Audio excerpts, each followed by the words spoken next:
Hola a todos de nuevo a este tutorial en el cual vamos a empezar a tratar el tema de la instrumentación y el control de procesos.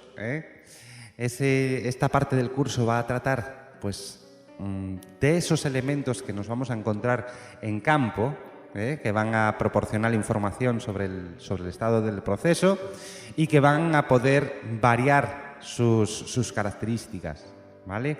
Entonces, en definitiva, en esta parte del curso, en este primer vídeo, lo que vamos a tratar es, o lo que vamos a hacer es una introducción a la instrumentación de proceso, ¿de acuerdo? ¿Qué vamos a tocar? Pues a lo largo de este vídeo lo que vamos a explicar es, bueno, pues un poco el concepto de instrumentación y control, qué es eso de la instrumentación, cómo se integra dentro de un sistema de control. A partir de que sepamos un poco los elementos que van a formar parte o lo que se pretende hacer con un sistema de control, pues vamos a explicar lo que es un lazo de regulación, los elementos que intervienen en ese lazo de regulación y un poco interpretar planos, PIDs se llaman, procesos o planos de instrumentación y proceso, o diagramas de instrumentación y proceso que van a tener ciertos símbolos y cierta simbología y que van a hacer referencia a ciertas variables. Por lo tanto, vamos a necesitar saber un poco de terminología y el lenguaje empleado en instrumentación, ¿vale? Porque son los puntos 3 y 4 que veis ahí. Bueno, cuando ya sepamos un poco, hayamos explicado todas esas cuestiones, pasaremos a saber cuáles son las señales normalizadas. Y esto lo explicaré más en profundidad, o por lo menos que nos quede bien claro que para integrar un sistema de control necesitamos que algo esté normalizado o que muchas cosas estén normalizadas para que los diferentes componentes, los fabrique quien los fabrique, puedan entenderse y puedan trabajar conjuntamente en un mismo sistema de control. De ahí los márgenes de trabajo de las señales que hay unos cuantos normalizados, entonces veremos los que más habitualmente se van a utilizar. También es verdad que en muchas ocasiones vamos a tener que elegir o saber lo que tenemos instalado, elegir instrumentación nueva que instalar o saber las características de los instrumentos que tenemos instalados en un proceso para conocer si son los más adecuados a las necesidades que tenemos en nuestro proceso. Y por eso necesitamos saber interpretar las características de los instrumentos, leer su placa de características o bien saber interpretar lo que el fabricante nos cuenta en sus hojas técnicas. ¿De acuerdo? Entonces, de ahí que vayamos a ver un poco las características de los instrumentos, que a veces conceptualmente hablando son algo confusas, algunas de ellas, por parecerse mucho. Y por último, pues bueno, vamos a echar un vistazo a la instrumentación hoy, hacia lo que se tiende, lo que hay instalado, y bueno, vamos a dar una pequeña pincelada a ese tema de la instrumentación. ¿Vale? Bueno, pues empecemos con el concepto de instrumentación y control. Pues veréis, la instrumentación es el campo de la técnica que se va a encargar de, por una parte, medir el qué, la variable que queremos controlar. ¿Vale? Tenemos que saber el estado siempre de la variable si queremos mantenerla en un valor deseado, en un valor que nosotros queramos. No nos basta con medir, sino que además, como tenemos que integrar todo en un sistema de control que sea capaz de variar el valor de esa variable, pues tenemos que transmitir esa medida, esa señal que el sensor ha medido o que el transmisor ha medido, transmitirla, indicarla o registrarla, Esto es muy importante, el registrar los valores medidos, porque en caso de algún fallo en las instalaciones es importante tener un histórico de lo que ha pasado antes de que ocurriera el fallo. Y entonces, por eso es importante el registrar todos esos datos con una hora común para todos los instrumentos, ¿vale? Y por último, se va a encargar de controlar y regular, pues eso, variables cuyo conocimiento, mantenimiento o cambio deseado es importante para la correcta marcha del proceso. Es decir, al final, en definitiva, se trata de una variable. Por ejemplo, en el caso que veis en pantalla, una variable de nivel en un depósito de áridos, pues tener controlado el nivel en el que se encuentra el tanque, los áridos dentro del tanque, en este caso. Bueno, pues todas las variables que forman parte de un proceso deben ser controladas y reguladas en su caso. Eso en cuanto a la instrumentación. El control. El objetivo principal del control va a ser mantener una variable en un valor deseado, bien sea constante o que varíe en función de las necesidades del proceso. Para ello, y esto va a tener mucha relevancia cuando hablemos de los PIDs, por ejemplo, de los controladores PIDs, cualquier controlador o cualquier control se va a realizar comparando el valor deseado, que va a ser la consigna o set point, con la desviación. ¿Vale? Bueno, compara el valor deseado no con la desviación, como dice ahí, sino, bueno, con el valor medido. ¿De acuerdo? O el valor real que en ese momento tiene el proceso. Y entonces, va a actuar el elemento final de control, que va a ser una válvula, por ejemplo, o una bomba, hasta que hace coincidir esa consigna, ese set point, con el valor que en ese momento se dé en el proceso. O lo plantearé al revés. Hace coincidir el valor de la variable que queremos controlar con el valor deseado, la consigna, el set point. Bien, eso es todo, va a comparar. Y ya veréis que esto es mucho más natural de lo que parece, porque al final el ser humano suele copiar aquello que conoce o suele emular aquello que conoce. Y una de las cosas que mejor conocemos es el funcionamiento de nuestro propio cuerpo, en términos generales. ¿De acuerdo? Y entonces vais a ver que lo que ocurre en un lazo de control, en un sistema de control, se va a parecer mucho a lo que ocurre en nuestro cuerpo. Y lo voy a explicar dentro de un momento con un ejemplo muy sencillo. Bueno, los componentes en cuanto al control van a ser la unidad de medida, algo que mida, la unidad de control, el elemento final de control y el propio proceso. ¿Vale? Esos son los componentes que son los que van a integrar los lazos de control. ¿De acuerdo? Pues ahí veis, por ejemplo, como unidad de medida, a ver si puedo... La unidad de medida va a ser esta. Esa unidad de medida manda una señal a una unidad de control. Y esa unidad de control manda señales a los elementos finales de control para regular la variable del proceso. ¿Vale? En este caso, un control de nivel en función de la demanda. Bueno, pues eso lo vamos a encontrar siempre. Más cosas. Y imaginaros en este caso un ejemplo. Vamos a poner un ejemplo de un proceso en el cual nosotros queremos controlar la temperatura en el interior de un horno. Para eso tenemos una unidad de medida que está constituida por un termopar, un sensor de temperatura. Ese sensor de temperatura va a mandar una señal, bueno, pues a un acondicionador de señal. Digamos que esta señal va a tener muy poca energía, entonces hay que amplificarla. A partir de ahí, de que se ha amplificado, se deberá transmitir por unos canales y el controlador debe tener un receptor que sea capaz de recibir esas señales y poder interpretarlas, ¿vale? Tienen que entenderse, transmisor y receptor, para que la unidad de control pueda interpretar las señales que le lleguen. Esa unidad de control, si os fijáis, va a tener una consigna. Queremos que el horno, que ahora mismo está a 20 grados, llegue a estar a 200 grados. Bueno, pues el controlador, como sabe que compara la consigna a 200 grados con los 20 grados que me manda ahora mismo el sensor de temperatura, mi termopar.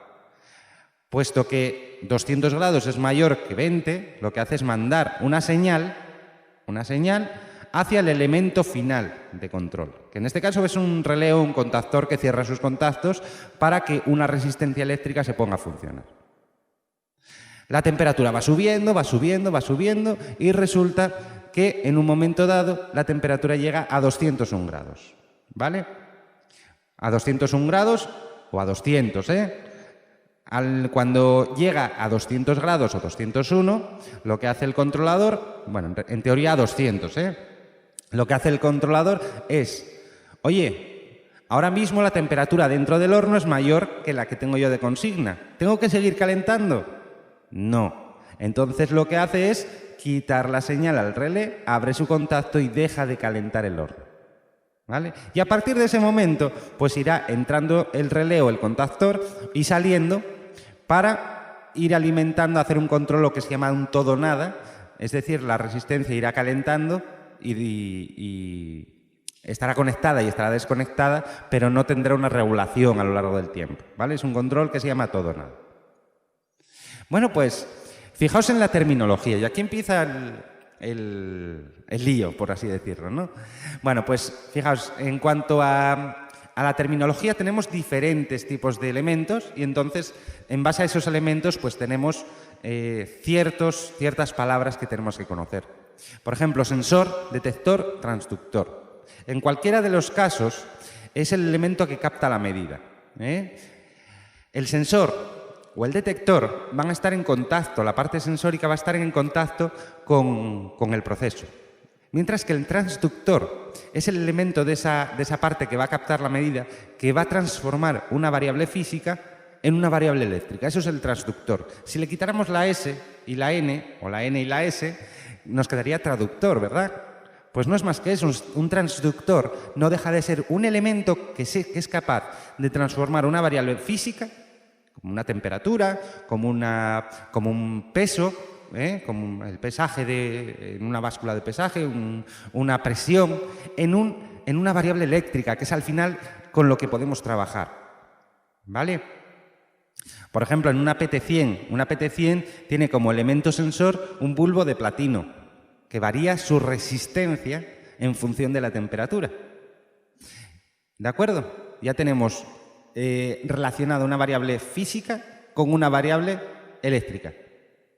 Luego va a haber un transductor. En esos PT100 va a haber un transductor que lo que va a hacer, un convertidor más bien, que va a transformar esa variable en otra. Pero bueno, pero queda un poco clara la historia del sensor, detector y transductor, ¿no?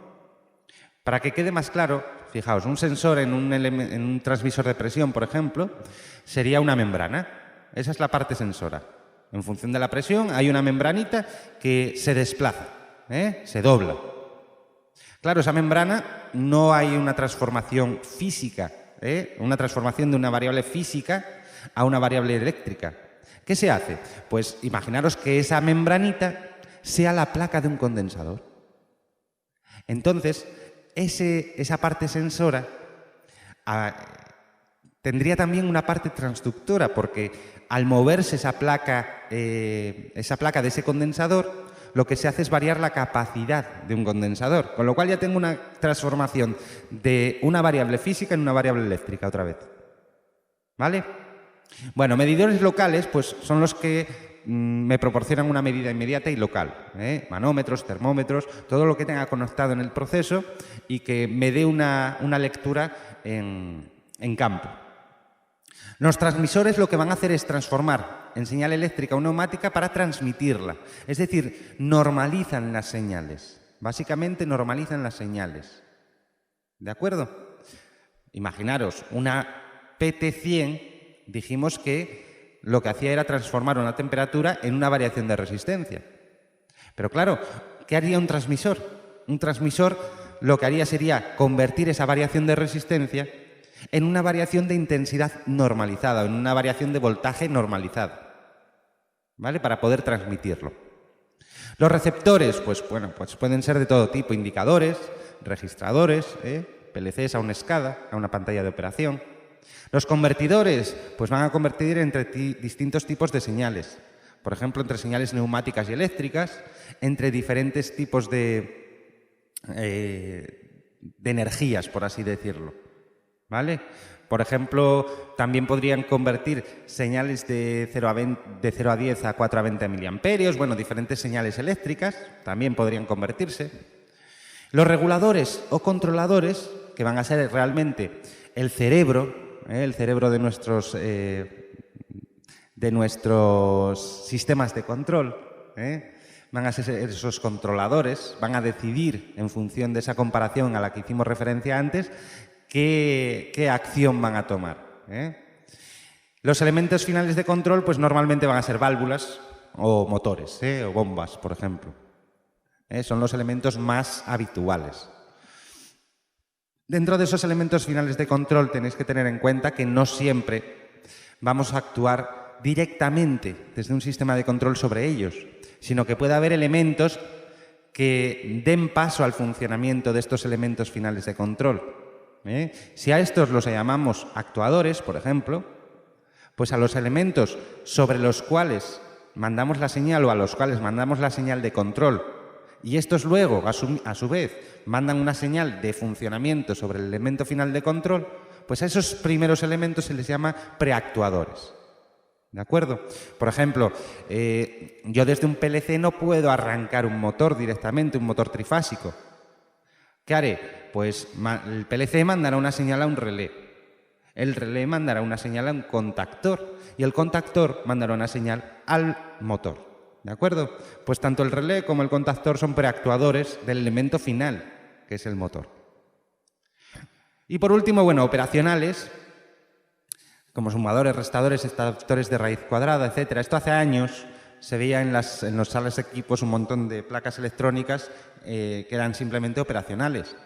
Pero hoy en día todas estas operaciones lo que vamos a hacer es programarlas, programarlas en los distintos PLCs. Por ejemplo, yo necesito hacer operaciones para implementar, por ejemplo, un control PID dentro de un PLC. ¿Vale? Pues tiene que cumplir, o para escalar una función, escalar una señal, pues necesito hacer operaciones, pero esas operaciones ya las puedo hacer programándolas. Y no necesito tarjetas, no necesito un hardware específico que me realice esas operaciones. Por lo tanto, esto está un poco obsoleto a nivel físico. Ahora ya se hace a nivel lógico. Y vamos a ver ahora ya el segundo punto, que era el lazo de regulación. ¿Vale? Ya sabemos qué elementos van a formar parte de nuestros sistemas de control o dentro de la instrumentación y control de procesos, pues aquellos elementos que iban a medir, a controlar, a actuar sobre la variable, y el propio proceso siempre va a estar presente. Y según la forma de relacionarse esos elementos, pues puedo tener dos tipos de lazos de regulación. Uno que es el lazo abierto, que ya os digo desde ahora que a nivel industrial, nunca me gusta decir nunca y siempre, pero casi en el 99% de los casos no se va a utilizar este tipo de control a nivel industrial, el lazo abierto. Y el lazo cerrado, que si os fijáis ya nos da pistas, la forma de la configuración de un lazo de control y el otro, de cómo se realiza el control. Fijaos que en el lazo cerrado veo que hay una realimentación constante. Una realimentación constante. Y mientras que en el lazo abierto, pues es como una carretera de un único sentido, ¿no? La información fluye solo en un sentido y no viene de vuelta, no hay realimentación. Por ejemplo, en un lazo abierto podríamos poner este ejemplo. Imaginaros un control de temperatura de una habitación, pero con un programador. Con el programador lo que hacemos es fijar el tiempo de funcionamiento, por ejemplo, de una estufa. 3 minutos conectada, 1 minuto desconectada. Y así va funcionando la estufa. Claro, si las condiciones iniciales, porque yo he estudiado cuánto tengo que tenerla conectada y cuánto desconectada para que aquello funcione correctamente y llegue, mantenga la temperatura que yo deseo. Pero ¿qué pasa? Que yo lo he estudiado perfectamente, pero, y aquí viene el mayor problema del control de procesos, las variables, pues eso, varían, no son constantes, son variables normalmente. Es decir, si hay cualquier cambio, pues esto ya no me va a funcionar, este sistema de control. Pues imaginaros, hay cambios en la temperatura exterior. Alguien me abre una puerta, la puerta de la habitación, por ejemplo. Variaciones en la alimentación. No hay corrección. Ante cualquier tipo de perturbación, que a eso lo vayamos a llamar perturbaciones, no va a haber una acción correctora, no voy a dejar funcionando más tiempo la estufa, va a seguir en los mismos ciclos. Por lo tanto, no es un control real sobre la temperatura. ¿De acuerdo? Sin embargo, en el lazo cerrado va a haber 4 cosas. Van a concurrir, como dice aquí en la diapositiva, 4 ideas. El regulador siempre va a tener información del estado de la variable. de tal manera que pueda comparar el valor deseado o set point de la variable con el valor que se está midiendo en ese momento. Cuando los compara, pueden coincidir o pueden no coincidir, que es lo más habitual. Si no coinciden, habrá un error, una desviación, ¿vale? Y en función de la cantidad de esta desviación, de este error, pues se genera en ese controlador una señal que va a actuar sobre el elemento final de regulación. El elemento final de regulación responde proporcionalmente a esta señal para controlar la variable que queremos controlar del proceso, ¿vale? Por medio de lo que se llama el agente regulador. Va a llevar al proceso a las condiciones deseadas. Bien, mirad, aquí está esquematizado. El regulador, si os fijáis, a ver, fijaos que tengo aquí mi proceso. Esta es la variable, la que sale del proceso es la variable que quiero controlar. Aquí tengo el transmisor. El transmisor industrialmente se llama transmisor al elemento que tiene en su interior, por así decirlo, la parte sensora o detectora y la transmisora, porque ahora prácticamente todos los elementos de campo tienen esa doble función, la de medir y transmitir. ¿De acuerdo? Y si no, hay unas estaciones remotas cerca de los elementos que me van a hacer esa función de transmisión. ¿De acuerdo? Con lo cual, a ese conjunto de sensor más transmisor lo llamamos en general transmisor. Luego, se mide la variable, se transmite al regulador, que puede ser un PLC, por ejemplo. El PLC o el regulador va a comparar el punto de consigna que le hayamos metido con respecto a la medida. Y en función de ello, de la diferencia entre ambos, del error, fijaos, la medida menos la consigna, en función del error tenemos una señal de salida hacia el elemento final de control. ¿Para qué? Para que actúe sobre la variable manipulada, en este caso se llama manipulada, es decir, que haga una acción correctora sobre la variable para que el proceso vaya a las condiciones que deseamos. ¿Vale? Por eso, los lazos cerrados son los que van a utilizarse en nuestros procesos. Bien, vamos a poner un ejemplo más gráfico. Imaginaros, para centrar un poco lo que es el lazo cerrado, vamos a hacer un lazo cerrado con control manual. Esto sonará. Imaginaros que estamos por la mañana, nos levantamos, está frío, y nos vamos a duchar. El agua de la ducha, pues abrimos el grifo y resulta que cuando nos vamos a meter en la ducha, el agua está fría. ¿Qué es lo que ha ocurrido ahí? El agua está fría, bueno, pues lo que acabaremos haciendo será mover el grifo para que el agua salga caliente, evidentemente. ¿Pero qué ha pasado de por medio? Porque esto es lo mismo que va a pasar en los sistemas de control industriales. Fijaros, en nuestro cuerpo tenemos un elemento de medida que es la piel, en este caso. Bien, la piel recoge información del estado del agua, de la temperatura del agua, y la transmite, esa información la transmite por los nervios, por todo el sistema nervioso, ¿hasta dónde? Hasta nuestro regulador. Hasta nuestro regulador, que es el cerebro. ¿Vale? El cerebro sabe a qué temperatura está el cuerpo.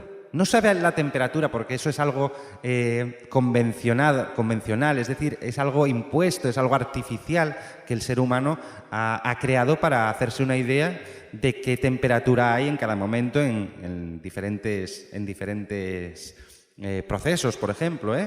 Pero lo que se hace de manera natural es comparar la temperatura del cuerpo con la temperatura del agua. Y como la temperatura del agua está más fría que la del cuerpo, el cerebro decide que está más fría y por lo tanto manda una señal hacia los músculos, tendones y hacia todo el sistema motor de nuestro cuerpo, de nuestro brazo y de nuestra mano para que actúe sobre el grifo. ¿De acuerdo? De esa manera, cuando actúa sobre el grifo, ¿qué conseguiremos? Ahí está frío, pues se transmite por el sistema nervioso, el cerebro decide que está fría y se actúa sobre el grifo y de esa manera ya conseguimos la temperatura adecuada y nos podemos duchar tan plácidamente como el señor de la foto, ¿vale? Bueno, pues si os acordáis de este ejemplo, tenéis mucho ganado porque siempre os acordaréis de lo que es un lazo de regulación cerrado, ¿vale? Y esta es una regulación manual.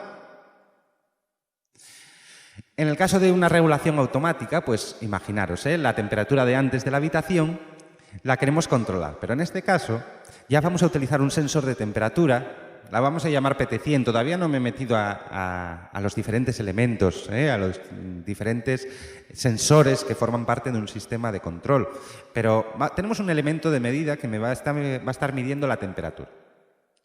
Nuestro regulador lo que va a tener es una consigna metida, y en función de la señal que le llegue del sensor, del medidor, se producirá un error. Si se produce un error porque la temperatura de la habitación está más fría que la consigna, lo que se hará es alimentar al elemento final, al preactuador en este caso, al preactuador que va a ser este relé. Y este relé lo que hará será alimentar, por otra parte, en los contactos, a la estufa. Y de esa manera la estufa no tiene tiempos definidos de funcionamiento, simplemente va a estar funcionando hasta que la temperatura de la habitación sea igual a la temperatura de consigna que nosotros le hemos marcado.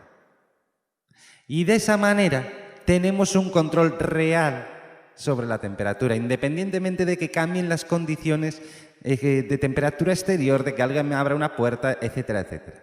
¿Vale? Veis que aquí sí tengo control sobre la temperatura. Pues eso es un lazo de regulación cerrado, ¿vale? Bueno, y aquí, evidentemente, en cualquier proceso industrial y en cualquier proceso de regulación, si tenemos un proceso de regulación, pues es porque hay cambios constantes. Siempre hay cambios en un proceso, en cualquier proceso. ¿Por qué? Pues mismamente porque cambian las demandas. Fijaos que, por ejemplo, en un sistema con un depósito con agua, como puede ser este que veis en pantalla, tenemos un depósito y tenemos varios consumidores, que los veis ahí, los grifos. Pues no es lo mismo, no siempre va a haber un grifo abierto. Si hubiera siempre un grifo abierto y abierto, además, siempre dando el mismo caudal, sería muy fácil controlar el nivel del tanque, ¿no?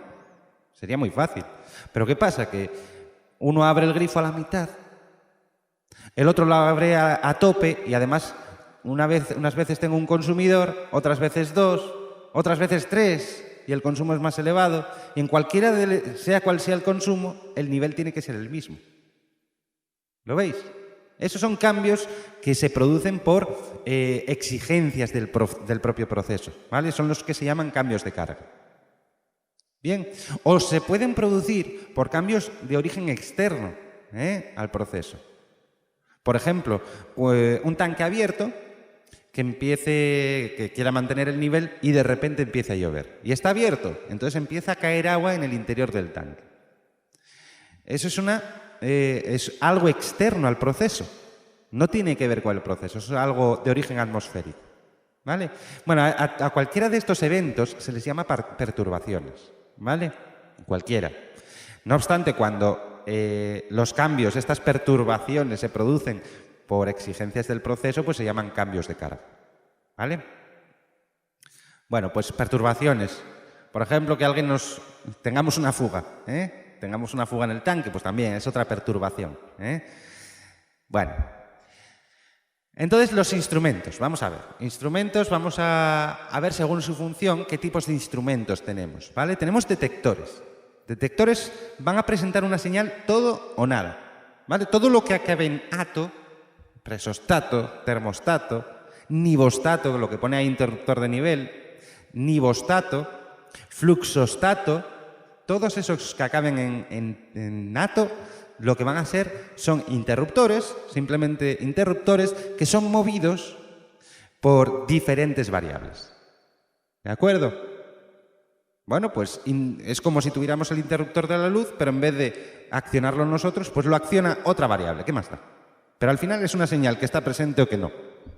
Sin embargo, Los sensores o elementos primarios de esos sensores, por ejemplo, termopares, PT100, placas de orificio, en el caso de elementos primarios. En ese caso, de los sensores, por ejemplo, ya no voy a tener señales todo o nada. ¿Os acordáis de cuando os hablaba de la PT100? Que lo que va a hacer es variar la resistencia en función de la temperatura. No es que haya resistencia o no la haya, es que va a haber variación de resistencia. Entonces aquí sí hay una parte sensórica, ¿vale? Hay una parte sensórica. Y esa parte sensórica va a dar una señal que va a variar también en el tiempo. De ahí que los llamemos sensores. No obstante, los presostatos, termostatos y demás van a tener una parte sensora. ¿Qué pasa? Que no la utilizamos de igual manera, por eso los llamamos detectores. Un presostato va a tener, por ejemplo, un fuelle, y ese fuelle, en función de la presión, se va a extender más o menos. Pero como lo utilizamos solo cuando llega a un punto de esa extensión, para cambiar de estado un interruptor, pues lo llamamos presostato, lo llamamos detector, ¿vale? Si hubiera movido un potenciómetro, por ejemplo, y me hubiera dado una señal variable, pues sería un sensor, ¿vale? Por ejemplo, un manómetro. Un manómetro me da una indicación variable. Utilizo una parte elástica en toda su variación, Bueno, los indicadores y registradores, pues fijaos, reciben una señal eléctrica, bien en intensidad o tensión, o neumática, y la registran, o la indican. Y los transmisores se llaman transmisores a nivel industrial a aquellos que integran, os decía, la parte sensora, el transductor y el transmisor, ¿vale? Van a generar una señal de salida normalizada, en intensidad, presión, tensión, señal apta para enviar a distancia, ¿vale? Pues en el caso de transmisores electrónicos van a enviar, por ejemplo, una señal 420 mA. Es una señal muy utilizada, a una alimentación de 24 voltios. Y los neumáticos, pues otra señal muy utilizada es de 3 hasta 15 PSI. Pound square inches, esto de PSI, pound square inches. Libras por pulgada al cuadrado. En vez de kilos centímetro cuadrado, por ejemplo, de presión, lo que mandan es una presión en libras por pulgada al cuadrado, con una alimentación de 20 PSI. ¿Bien? Bueno, y los elementos finales de control, pues bueno, tenemos actuadores neumáticos, posicionadores, válvulas de control, convertidores de intensidad-presión, tenemos diferentes tipos de elementos finales de control, ¿vale? Vamos a hablar un poco de la terminología también, terminología empleada en instrumentación. Pero todo esto lo vamos a hablar sobre un proceso, ¿de acuerdo? Fijaos, por ejemplo, tenemos en este proceso lo que queremos controlar es la temperatura en un tanque de fuel, del fuel en un tanque. Sabéis que el fuel necesita estar a una cierta temperatura para controlar su viscosidad y que pueda ser movido por el mismo tipo de bombas que se mueven las gasolinas, por ejemplo, bombas centrífugas. Bueno, pues el proceso es ese, calentar el fuel que hay en el interior de un tanque. La variable que vamos a regular, pues eso, es la temperatura del propio fuel. El agente con el que vamos a calentar, el agente regulador, pues por ejemplo, eso que pone calentador de fondo es un serpentín, unos tubos por los cuales circula vapor, vapor auxiliar, y ese vapor lo utilizamos para mantener la temperatura regulada en el fuel. Ese es el agente regulador, lo que llamamos el agente regulador. La variable manipulada, pues podemos meter más o menos vapor en función de la temperatura de salida del fuel, en función del caudal de vapor que esté circulando por la tubería, en función de la presión de vapor. Pueden ser diferentes variables las que manipulemos para conseguir regular la temperatura al final del fuel. ¿De acuerdo? Los elementos de medida, bueno, pues tenéis ahí unos cuantos. El sistema de medida, pues aquel que no solo es la parte sensora, sino que es la parte transmisora y todo lo que envuelve a ese control de esa variable. Todos los elementos que estoy midiendo, todas las variables que estoy midiendo para controlar bien el estado de la variable final que quiero controlar. Ese va a ser el sistema de medida. El punto de consigna pues ya lo conocemos, la temperatura, en este caso, a la que quiero mantener el fuel. Y el elemento final de regulación, si os fijáis, en este caso es una válvula neumática. Bueno, lo vemos bien por la regulación de 7 a 15 PSI, 3 a 15 PSI, que vienen como señal. Esta es la señal de fuerza, la que va a actuar sobre el movimiento de la válvula, y esta es la señal de control, 3 a 15 PSI. ¿Vale? Con una alimentación de 25 PSI. Bueno, es una válvula de regulación neumática. ¿Vale? Todo lo que lleve esa doble línea ahí, en las líneas, en las rayitas estas, esa doble línea significa señales neumáticas. ¿Vale? Bueno, es un controlador bastante antiguo, en este caso. El regulador también es electroneumático. Tengo una señal eléctrica que entra del sistema de medida y dos señales neumáticas, una de alimentación y otra de salida hacia el elemento final de control. Que es al final el regulador va a ser nuestro cerebro, el cerebro que va a controlar todo esto.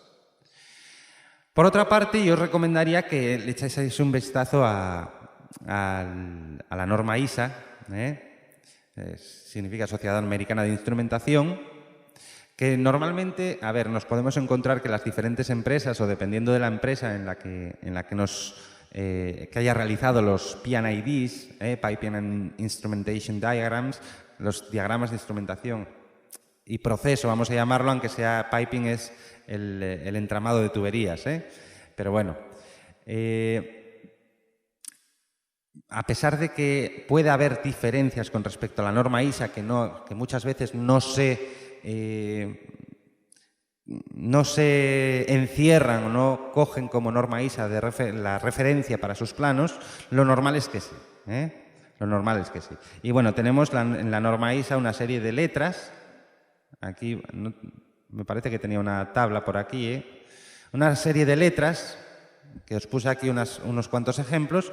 Pues la P para presión, F para caudal, L para nivel, va todo en inglés. Temperatura, densidad, viscosidad. Esa sería la primera letra. Luego la segunda letra, el tipo de lectura. Si es un indicador, si es una luz, si es un registrador, un vidrio de cristal, un elemento primario.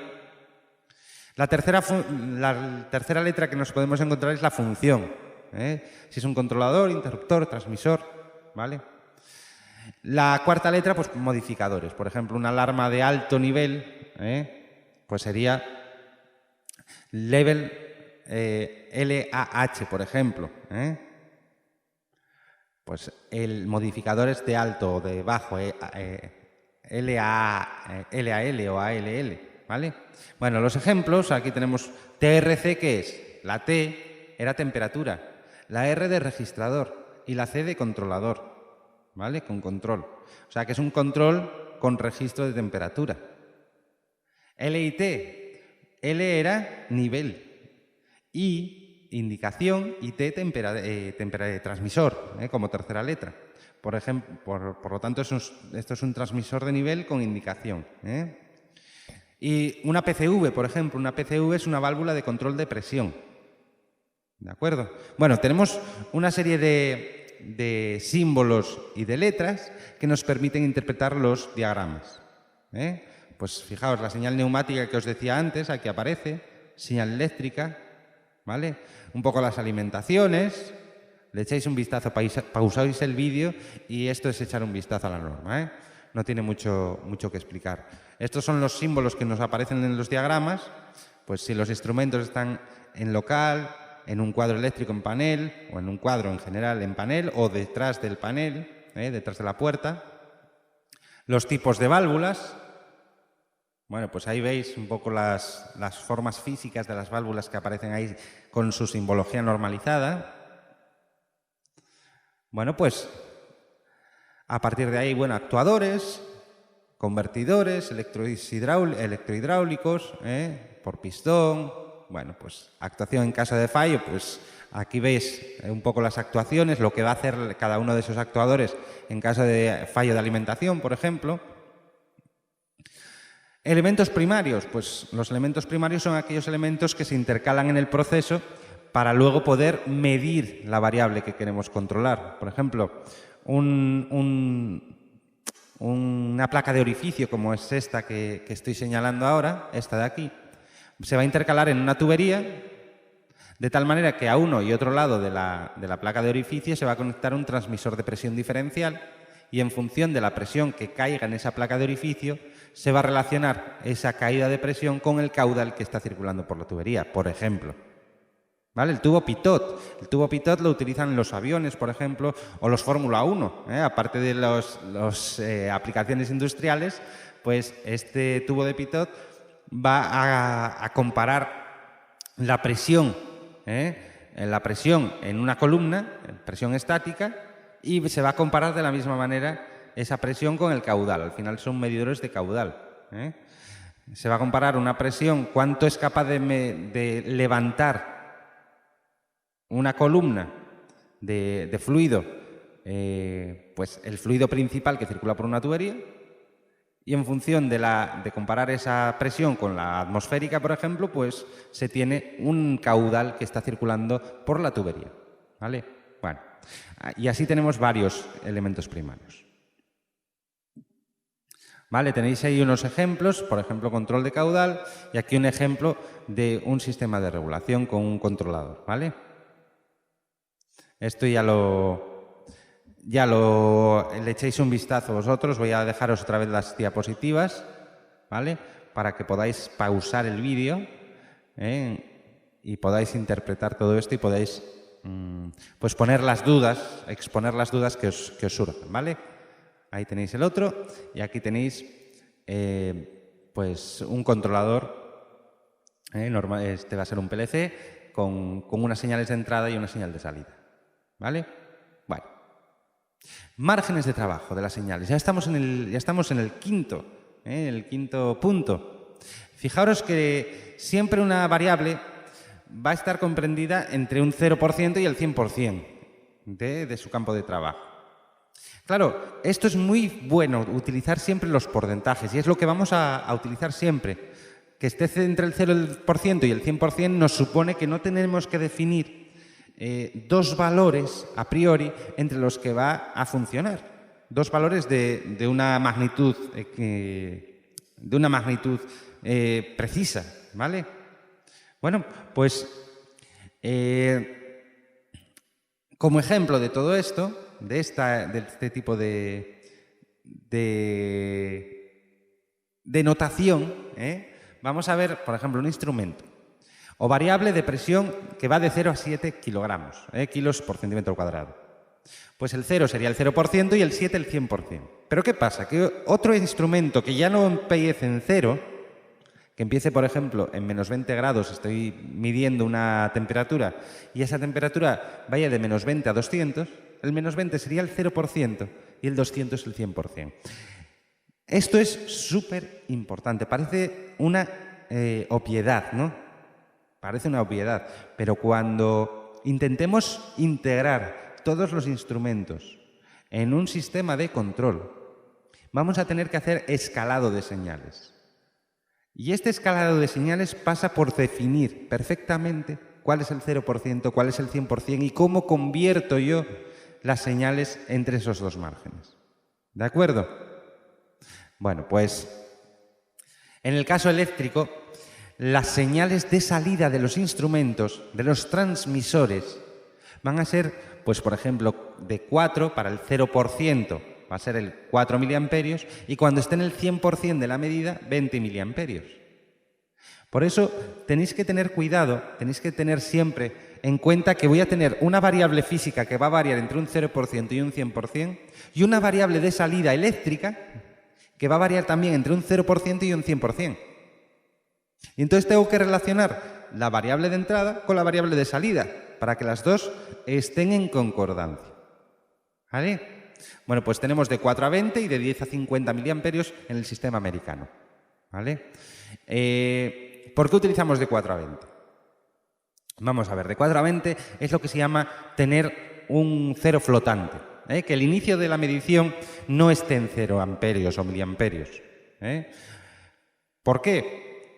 Porque de esta manera es muy fácil distinguir cuando la medida se corresponde con el 0% de cuando hay una rotura en el lazo de regulación, ¿vale? Cuando el transmisor no se le está permitiendo al transmisor transmitir esa señal normalizada, que serían 0 miliamperios. Ahí tengo una rotura del lazo.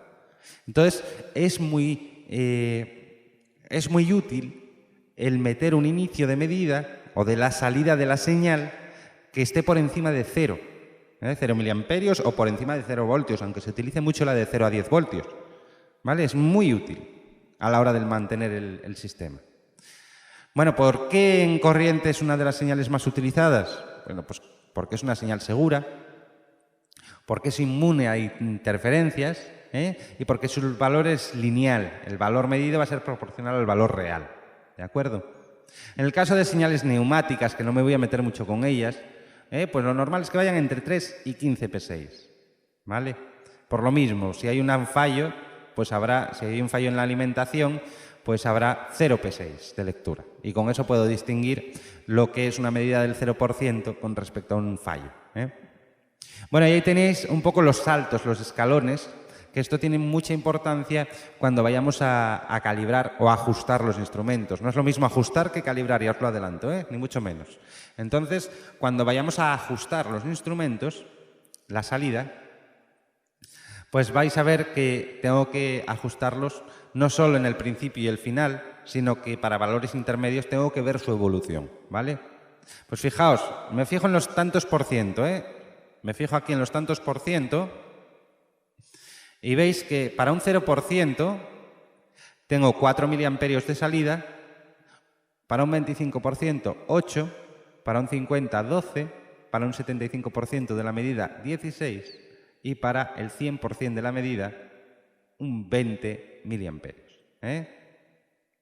Bueno, esto que estoy comentando es muy importante porque si os fijáis, la variable de entrada va de 2 a 10 bares en este caso. Es una variable física que queremos medir presión, de 2 a 10 bares. Por lo tanto, lo que vamos a hacer en los transmisores es comparar siempre o transformar una variable física, que va a saltos también, entre el 0 y el 100%, es decir, de 2, 4, 6, 8, 10 bares a miliamperios, ¿de acuerdo? Va de 2, ahí tenéis el 2, le corresponden 4 miliamperios, 4 a 8 miliamperios, 6 a 12 miliamperios, 8 a 16 miliamperios y el 10 a 20 miliamperios, ¿vale? Pero los porcentajes se mantienen comunes para las dos escalas, ¿vale? De ahí que podamos hacer escalados de señal, que es una de las cuestiones imprescindibles a la hora de realizar un control, un control sobre una variable. Bien, bueno, dicho esto, lo siguiente que vamos a explicar son las características de los instrumentos. Esas características que nos van a aparecer en placas de características o en hojas técnicas, y vamos a empezar por lo que es el campo de medida o rango de un instrumento, lo que podemos ver en las hojas de técnicas de fabricantes, que ya os digo que la mejor información muchas veces viene en inglés. Entonces, ese rango es el conjunto de valores de la variable que están comprendidos entre el límite superior y el inferior, de la capacidad de medida o de transmisión del instrumento, lo que nos pone ahí. Por ejemplo, en un manómetro, veis, por ejemplo, que el manómetro empieza a medir en 0 y acaba midiendo en 16 bares. Lo veis ahí. ¿Lo veis? Empieza a medir en 0 y acaba en 16 bares. ¿Cuál sería el rango de medida?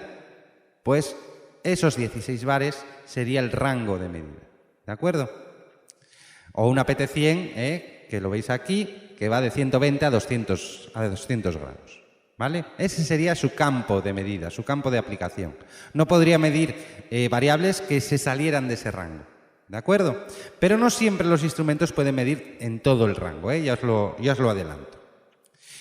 Y entonces es por lo que muchos instrumentos, dentro de su rango posible, solo pueden trabajar en una parte de ese rango simultáneamente. Es lo que se llama el rango de utilización, que es donde se va a ajustar el instrumento.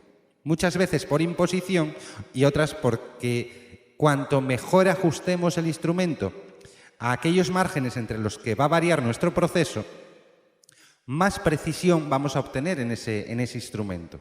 dentro de las limitaciones que nos ponga el fabricante, está claro. ¿Vale? Entonces, imaginaros que un aparato de medida nos mide entre menos 0,5 y 2. Lo que sea, menos 0,5 y 2, pues grados centígrados. Mirad, una temperatura con un rango bajísimo. Bueno, pues mi proceso, imaginaros que va a variar, que sé que va a variar, entre menos 0,5 y 0,5. ¿De acuerdo? Bueno, pues mi rango de utilización podría ajustarlo para que los 20 miliamperios no estuvieran en el 2, que es el rango que me pone el fabricante, sino mover los 20 miliamperios a los 0,5 grados centígrados, que sé que es lo máximo que voy a tener mi proceso. De esa manera, fijaos que tengo los mismos miliamperios entre 4 y 20, pero en un margen más pequeñito, es decir, tengo más divisiones aquí en medio. Y por lo tanto, cada una de esas divisiones me va a proporcionar una mayor precisión en cada salto en la medida. ¿Vale? Bien, es como dividir una regla. Imaginaros que está en milímetros, entre 0 y 10 centímetros lo divido en milímetros. Pero como yo sé que voy a medir entre 0 y 1 centímetro, pues sigo manteniendo el mismo número de divisiones que tenía en los 10 centímetros, pero para un centímetro nada más. Cada una de esas divisiones será mucho más pequeñita que 1 milímetro. ¿Lo veis? Bueno, pues eso es de lo que se trata a la hora de ajustar el rango de utilización. ¿De acuerdo? De conseguir eso. El alcance, el span, se confunde muchas veces con el rango del instrumento, pero no es lo mismo. El alcance de un instrumento, el span, es la diferencia entre el valor superior del rango y el inferior. ¿Vale? Por ejemplo, en el caso del manómetro, como empieza en 0 y acaba en 16, su span, su alcance, es de 16, porque 16 menos 0 son 16. Pero en el caso de la PT100 que teníamos antes, que medía entre 120, bueno, eran 200, ahora pongo 400, entre 120 y 400, el alcance, en este caso, serán 280 grados. Es decir, 400, que es el máximo, el valor superior, y 120 menos 120, que es el inferior, ¿vale? Que son 280. Luego el span es de 280 grados, lo que puedo medir. Bueno, a partir de ahí, fijaos que los fabricantes nos pueden dar alcances máximos y alcances mínimos. Span máximo y span mínimo, que es diferente al rango. Y eso me limita entre qué valores puedo medir con ese instrumento. Imaginaros un instrumento que me dice que me permite medir entre 0 y 10 kilos. Pero el fabricante, aparte, en la placa de características, me dice, oye, el span máximo, el alcance máximo que puedes medir es de 8.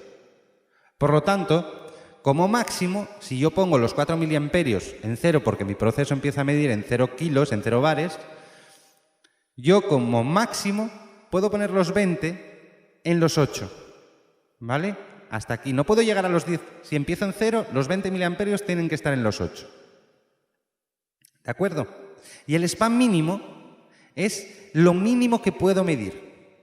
¿Vale? ¿Dónde puedo poner como máximo los 20 miliamperios para tener la mayor precisión posible en ese aparato de medida? Pues en este caso me dice que el span mínimo es de 0,5 kilos. ¿Qué significa eso? Que como mucho yo puedo poner los 20 miliamperios, en este 0,5.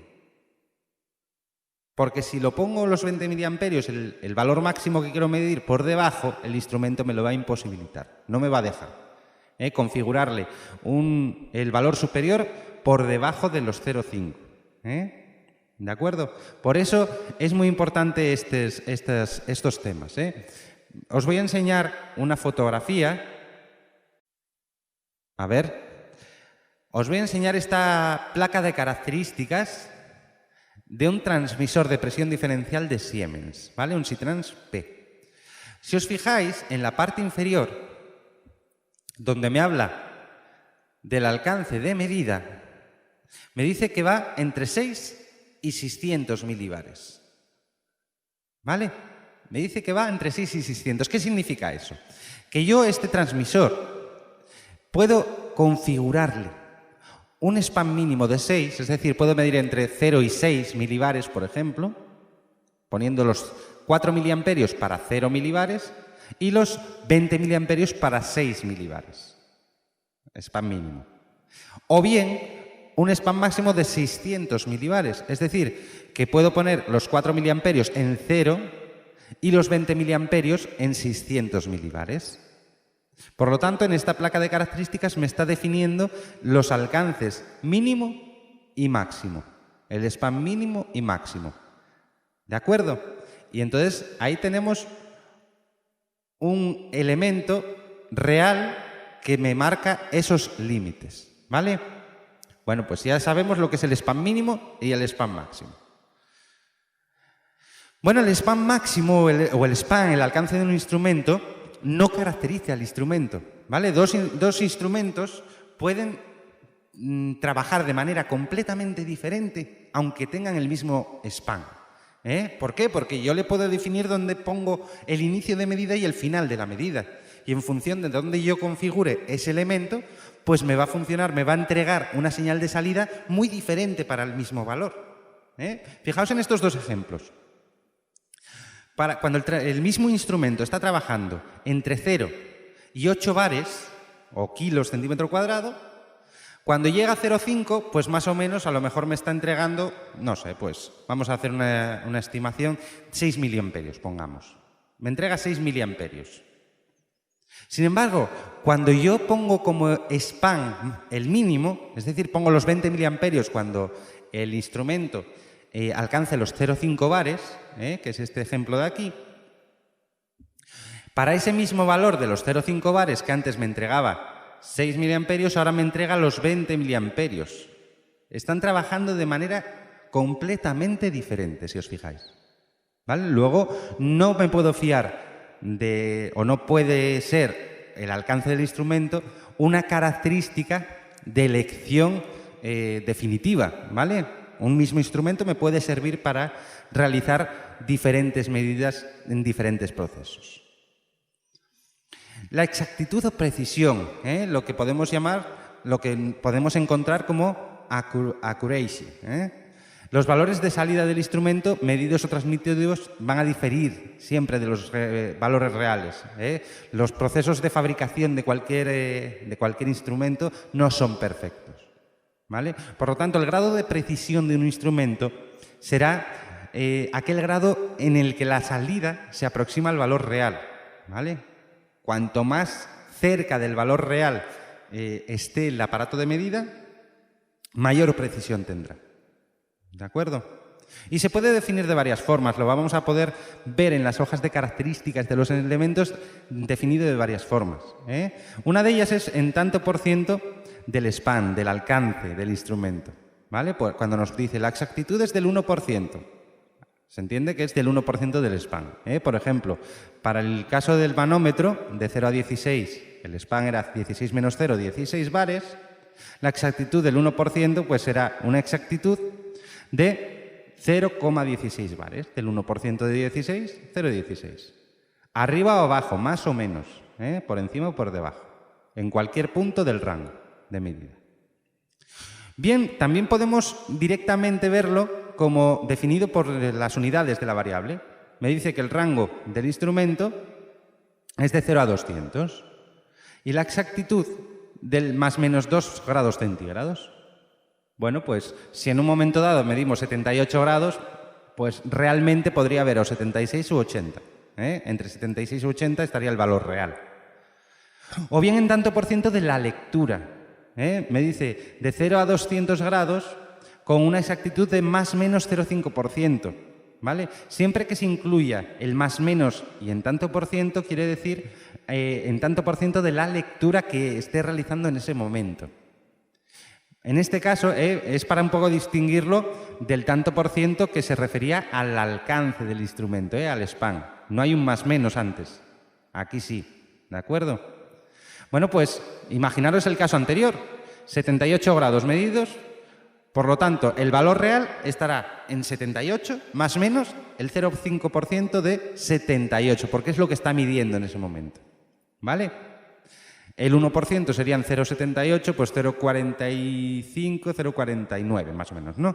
78,49 por arriba y quitarle esos 0,49 por abajo y tendríamos 77,51 por abajo, más o menos. Los valores reales estarían comprendidos entre esos. Bien, es diferente el cómo se define ese rango, esa exactitud, perdón. ¿Vale? Bien. Bueno, las especificaciones de los instrumentos de precisión pues pasan por lo que se llama una trazabilidad. Todos los instrumentos tienen que ser calibrados y revisados periódicamente para cumplir con unos estándares. Y entonces, dependiendo del tipo de instrumento, pues siempre va a tener que ser revisado por un instrumento que sea 5 veces más preciso que él. ¿De acuerdo? Tanto los que utilizamos normalmente para medir variables en campo, como los que verifican estos primeros, como aquellos que van a verificar los verificadores, los que verifican los de campo, etcétera, etcétera, hasta llegar pues, a París, ¿no? Que es donde está el patrón real, ¿no? Bueno, pues todo esto es lo que se llama la trazabilidad de los instrumentos y es, pues eso, las verificaciones realizadas sobre un instrumento por otro que sea 5 veces más preciso que él, por lo menos. Bueno, ahí lo vemos. La sensibilidad. La sensibilidad es el mínimo valor de entrada que va a modificar la variable de salida. Simplemente. ¿De acuerdo? ¿Cuánto tiene que variar la presión como mínimo para que varíe la corriente de salida en un instrumento? ¿De acuerdo? Pues ese valor, ese incremento de presión se llama sensibilidad. Ese incremento de presión que me realiza un incremento en corriente o en tensión en la señal de salida en general se llama sensibilidad. ¿Vale? Bueno, ahí tenéis un poco un ejemplo de una válvula, pero bueno. Por lo tanto, a modo de resumen, eso, definimos la sensibilidad como la razón entre el incremento de la medida o lectura y el incremento de la variable que lo ocasiona. ¿De acuerdo? La banda muerta. Va a haber un intervalo de valores en los cuales puede variar la entrada sin iniciar una variación de la salida. ¿Vale? Es lo que se denomina la banda muerta. Y esta banda muerta no es como antes, no es como la sensibilidad. Aquí puede haber error. No es como la sensibilidad, porque la sensibilidad es algo impuesto por el instrumento. Es algo impuesto, es algo que no te puedes librar de ella. Cada instrumento tiene la sensibilidad que tiene. Sin embargo, la banda muerta puede ser algo que necesitemos regular en un instrumento. Igual necesitamos regularle una banda que no nos interesa que nos haga una variación en la salida del instrumento. ¿Vale? Por ejemplo, un presostato nos interesa siempre que tenga lo que se llama un diferencial, una banda muerta al final. ¿Por qué? Porque si un presostato me corta el funcionamiento de una bomba, por ejemplo, cuando baja la presión de aspiración de un determinado valor, para evitar lo que se llama cavitación, bueno, para evitar que tenga problemas la bomba, cuando baja la presión de aspiración de un determinado valor, ¡pum!, me corta el funcionamiento. Pero ¿qué pasa? Que en cuanto corta el funcionamiento, se recupera la presión en esa aspiración, pero no interesa que entre la bomba a funcionar de nuevo inmediatamente. Entonces, le ajustamos a ese presostato lo que se llama un diferencial o una banda muerta, que es, bueno, dispara a este valor de presión cuando la presión alcance este valor, pero no recuperes el estado de los contactos hasta que la presión no recupere hasta este otro cierto valor. Y esa diferencia entre el valor del punto de disparo y el punto de recuperación se llama banda muerta o diferencial, en ese caso. Bien, aquí os pongo otro ejemplo. En un sistema de regulación de caudal con una gama de 100 metros cúbicos hora, con un alcance, con un rango de 100 metros cúbicos hora, pues el caudal que se quiere controlar es de 60 metros cúbicos hora. Y la banda muerta es del 1% de su intervalo. El 1% es 1. ¿Vale? Por lo tanto, para un caudal de 59 metros cúbicos hora, ¿qué pasa? Que el sistema no realiza ninguna acción correctora. Necesita que varíe más de ese 1%, ¿vale? De su banda muerta. Bueno, muchas veces ocurre también, bueno, pues por movimientos de engranajes y demás, aunque yo me prefiero centrar en la parte eléctrica, que se entiende mejor y no es impuesta, muchas veces. La histéresis. Este es un valor importante. Muchas veces cuando los fabricantes nos hablan de errores en los instrumentos o de márgenes de error en los instrumentos, nos incluye este tema de la histéresis en algunos de ellos. ¿Vale? Se expresa en tanto por ciento del alcance o span y digamos que es una franja de valores a lo largo de todo su rango de medida, pues puede haber diferencias entre el valor medido y el valor real. Las va a haber. La cuestión es, durante todo ese rango de medida, o a lo largo de todas esas medidas que se vean realizando, yo me puedo alejar del valor real en un determinado margen. Y ese margen ese margen máximo del que me puedo alejar en cada momento, viene determinado por esas curvas que veis en pantalla.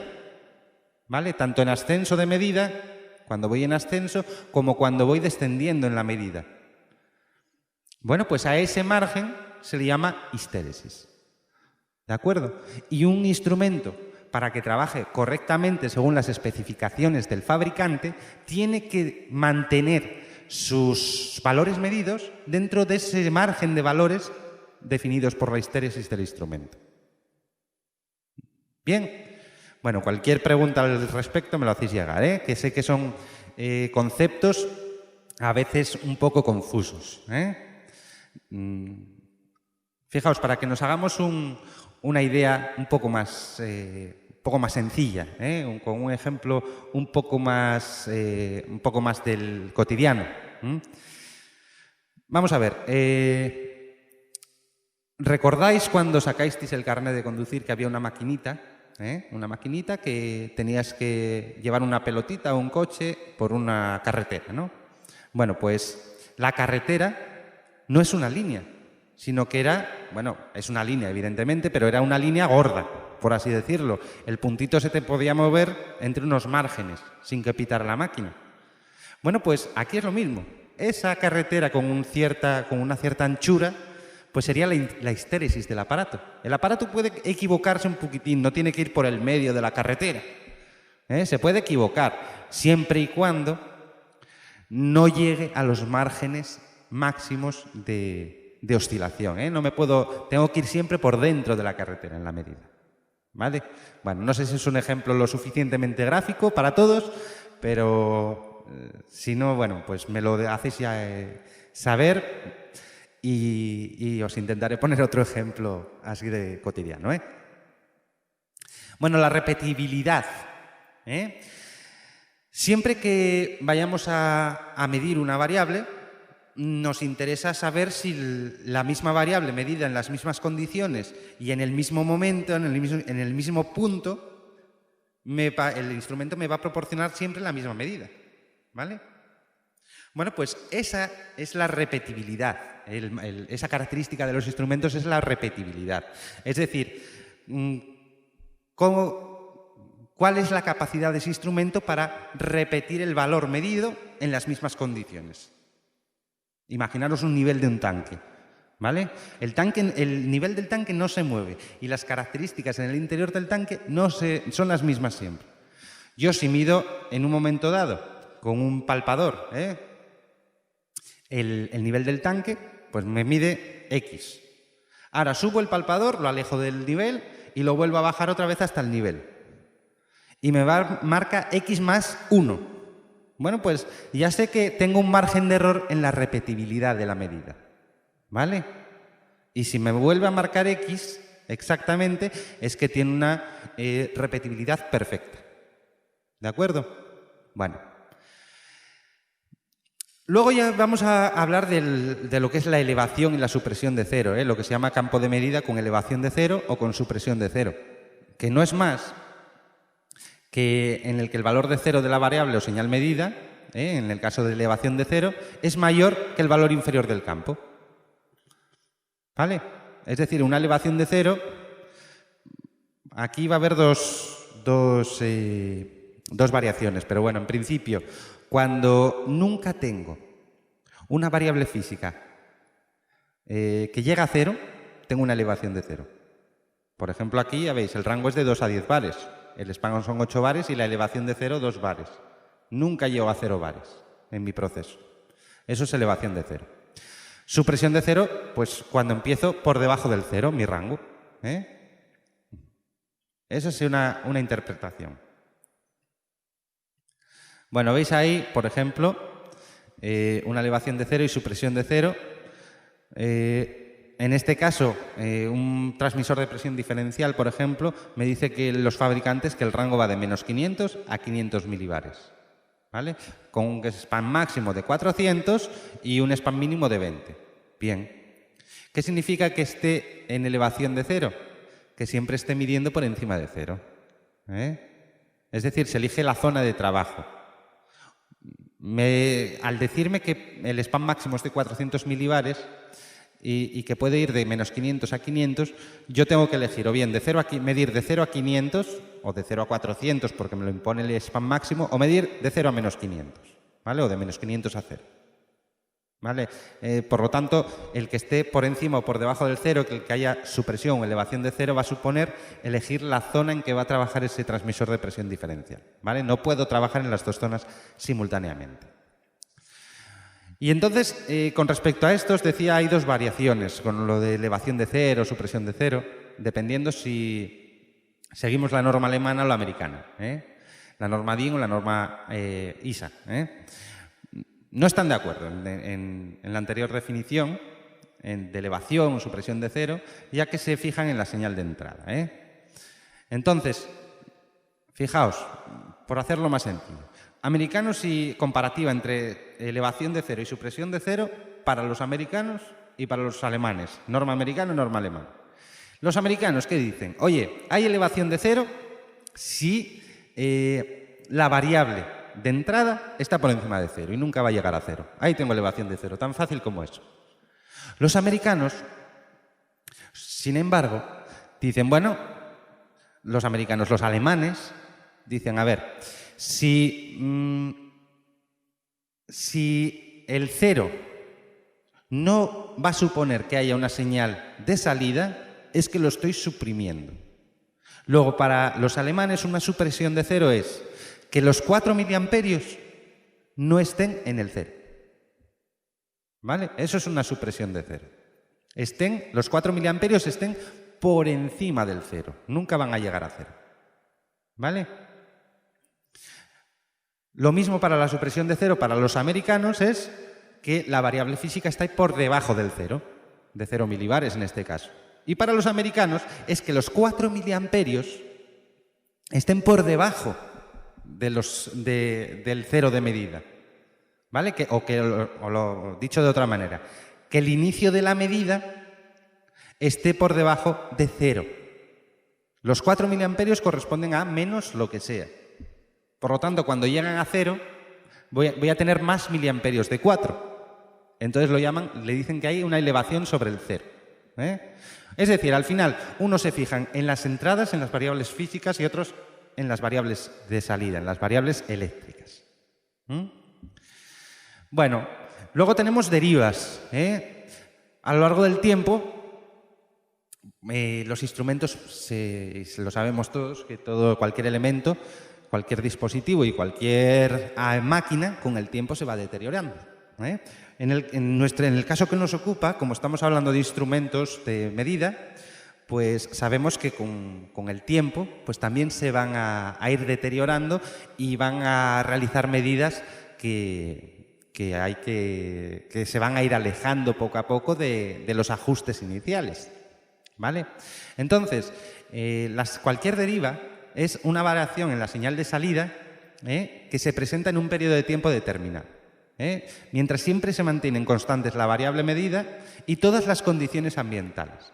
Es decir, si mantengo todo constante y mido con el mismo aparato durante un cierto tiempo, al cabo del tiempo, depende del aparato cuánto tiempo, pues habrá una variación en la medida.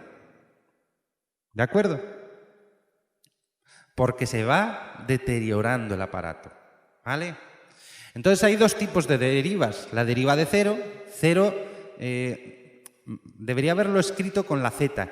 Z, veréis que el 0 siempre en instrumentación va a aparecer con Z, que es la variación en la señal de salida en un tiempo determinado sin variar medida ni condiciones. ¿Vale? Esta es una necesidad de calibración. Voy a tener que ajustar el sensor, la parte sensórica. Bien. Se ha deteriorado un poco el instrumento, se ha dado de sí. En el caso de ropa, por ejemplo, se habría dado de sí la ropa. Entonces, necesito recalibrar el instrumento. O bien puede haber una deriva térmica del 0. Es decir, sabemos que puede haber variaciones en función de la temperatura, variaciones de la señal de salida, debido a los efectos de la temperatura. Únicamente de la temperatura. Bueno, pues si quiero paliar esas condiciones, pues podré medir la temperatura ambiental, la que afecta, por ejemplo, y hacer una compensación de temperatura. Bueno, pues si esta temperatura va a hacer que la medida se me desvíe tanto, pues yo voy a medir esa temperatura y le voy a hacer una desviación, me voy a adelantar y le voy a hacer una desviación en sentido contrario del mismo valor. Y así, lo que me dé como resultado de la medida este aparato va a ser la medida real. ¿Vale? Bueno, pues eso hay que tenerlo en cuenta por si acaso hay que hacer esas compensaciones. Luego el ruido. Bueno, cualquier perturbación eléctrica, ruido eléctrico, electromagnético. Este es importante y, bueno, suelen estar ya bastante bien protegidos tanto las líneas como los aparatos frente a ruidos electromagnéticos, Entonces, nada, los ruidos electromagnéticos simplemente lo que pueden hacer es meter energía, añadir energía a una transmisión en comunicaciones, deformar las ondas de pulsos de ceros y unos, de tal manera que se puedan confundir a lo mejor un 0 con un 1 y entonces la comunicación se pierde por el camino. Entonces, por eso hay que protegerlos, apantallar siempre las líneas y, bueno, utilizar líneas que se llaman balanceadas, para que esto no ocurra. O líneas que utilicen tecnologías a las cuales no les afecte el ruido electromagnético, como puede ser la fibra óptica. Linealidad. Siempre en instrumentación tendemos o queremos una linealidad entre el valor físico y el valor de salida. Queremos una proporcionalidad. ¿Vale? Entonces, la linealidad es la aproximación de esa curva a una línea recta. ¿Vale? Y la estabilidad, que es la capacidad de los instrumentos para mantener su comportamiento durante su vida útil. Más cosas. Bueno, temperatura de servicio. Sabemos que los instrumentos tienen unas temperaturas de servicio que si no se van a cumplir, si voy a estar por encima o por debajo de esas temperaturas, pues es necesario conocer este dato para saber si tengo que calefactar o bien el propio instrumento o la habitación donde van a estar, o al revés, refrigerarlas, ¿vale? Por ejemplo, hay muchos casos en los cuales se tiene que poner el instrumento de medida bajo techo porque le está pegando el sol directamente y ese sol lo va recalentando, Bueno, pues esto es conveniente tenerlo en cuenta por si acaso hay que tomar una medida en este caso, ¿vale? Y la vida útil de servicio, pues el tiempo mínimo especificado durante el cual el fabricante te asegura el buen funcionamiento del aparato, ¿vale? Por último, y ya termino este vídeo tan larguísimo y tan arduo, y eso que era la introducción a la instrumentación. Lo que pasa es que hay muchos conceptos en esta introducción, con lo cual los siguientes vídeos serán mucho más llevaderos.